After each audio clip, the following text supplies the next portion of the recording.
One thing we love about Young and the Restless is the roller coaster of romances they have given us. From the beginning, to fights to breakups, we have seen it all. Some succeed, some don't.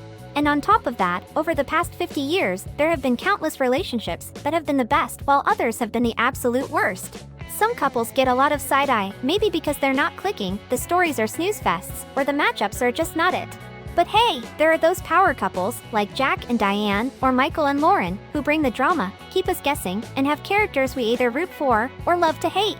So today, we have brought you the top 5 worst couples of Young and the Restless. So, without any further ado, let's jump right into it. Hey everyone, welcome to TrendStreet. Number 1. Sharon Collins and Victor Newman. This pair-up was literally the worst, and honestly, it didn't even make sense. The only thing that came out of this couple was trauma for the viewers. Sharon and Victor as a couple? That was like watching a train wreck in slow motion. First off, zero chemistry, it was like watching paint dry. But wait, it gets worse.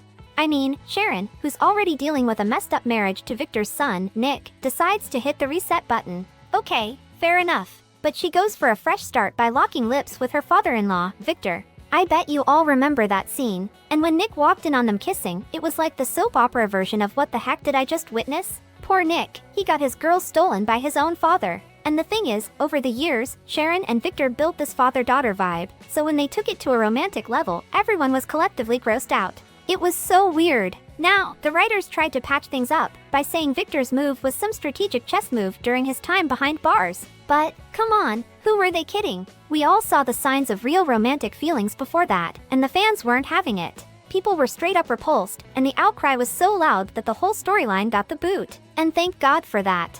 Now, we just pretend this thing never even happened. Number 2. Newman and Tess Porter. We always tend to forget that Newman and Tess Porter used to be a thing back in the day. The duo started off their romance in Crimson Lights, thanks to his mom, Sharon. But if you were expecting some epic romance, it was disappointing. Don't get me wrong, they had this whole music thing going on, but when it came to the lovey-dovey stuff, it felt like it was missing. No heart-flipping moments or those cute and cheesy scenes that make you believe in real love, just a kind of surface-level connection, you know? As their thing evolved, it was crystal clear that their common ground was pretty much limited to their passion for music. While Tessa and Noah never hit that level where they spilled all their secrets to each other, she was off pouring her heart out to everyone but him, and guess what? She then found love somewhere else, and that's with Mariah, Noah's half-sister. Oh, the stab in the back did spice up the storyline. So, Noah, feeling all heartbroken, decides to leave Genoa City. But what about Tessa? Well, she ended up marrying Mariah, being the first LGBTQ couple on the show. And let me tell you, they had more sparks than Tessa and Noah ever did. Noah, being the sweet guy he is, forgives them both, even though you can see it stings a bit. But honestly, looking at how shallow their connection was, Noah might have dodged a bullet there and found Allie. Number 3. Patty Williams and Jack Abbott. The Young and the Restless fans could see the disaster coming from miles away when it came to Patty Williams and Jack tying the knot. Let's be real, their journey was like watching a slow train wreck, and the lack of excitement was as clear as day. Jack, ladies and gentlemen, and Patty, who had enough mental baggage for all of Genoa City, just seemed like an odd match from the get-go. It was no shocker that Jack kept on with his cheating ways, making the whole storyline feel like a broken record. The repetitiveness just sucked the life out of the plot. Patty and Jack's union was missing the basics that make soap relationships pop, you know, genuine affection, chemistry, and those juicy secrets. Many folks out there were scratching their heads, wondering why characters like Diane or Phyllis Summers weren't in the mix. They could have gone head-to-head with Jack and added some real spice to the story. The most unexpected twist was Patty having a miscarriage after catching Jack with Diane, sending her mental state into a tailspin. And then, bam, she shows up at Jack's office, packing heat, ready to shoot herself while he watches. But, of course, the show wouldn't kill a major character like that, so what do we get? The classic coma storyline, but I am glad that relationship ended. Number 4. Adam Newman and Sharon Collins.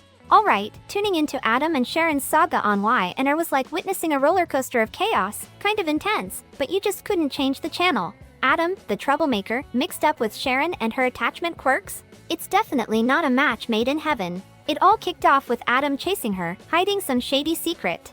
And get this, even after he pulled a stunt like swiping a baby, Sharon didn't hit the brakes on their relationship.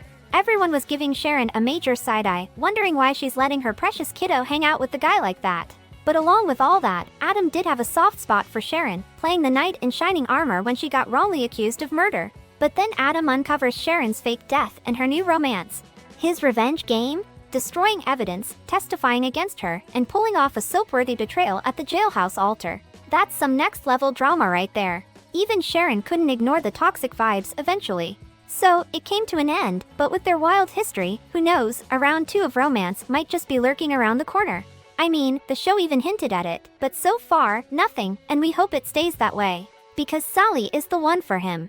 Number 5. Nick Newman and Sally Spectra. Another weird combination of romance was Nick and Sally. I mean, they sure had a little fire in them at the beginning, but that was it. The no-tag relationship was the only spice for them, but when it came to an actual relationship, it was bland. Nick has never been the committed kind of guy, but he will give it a shot if it's for Sharon.